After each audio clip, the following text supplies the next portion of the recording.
Keď som sa presťahoval do domu, kde nebol absolútne žiadny nábytok, bolo jasné, že ma čaká zariaďovanie úplne od nuly. No moje predstavy o štýlovej domácnosti a rozpočet sa ani trochu nestretli. Všetky tie krásne dizajnové kúsky, čo by som najradšej doniesol domov, majú šialené ceny.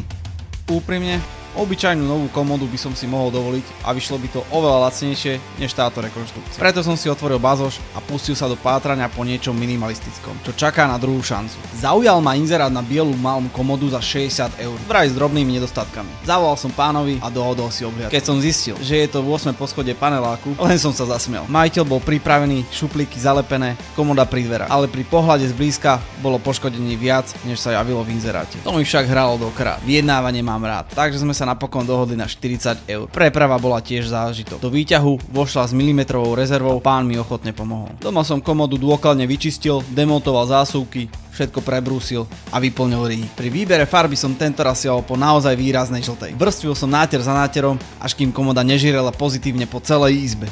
Keď som mal renomované zásuvky pripravené, najprv som ich založil na pôvodné miesto, ale výsledok ma vôbec nenadchol. Tak som ich rozhádzal do šachovnicového vzoru a zrazu všetko perfektne ladilo a priestor pôsobil oveľa prepojenejšie. Už som si myslel, že mám hotovo, no objavil sa ďalší problém, s ktorým som vôbec nerátal. V ďalšom videu si ukážeme, ako som sa s ním vysporiadal.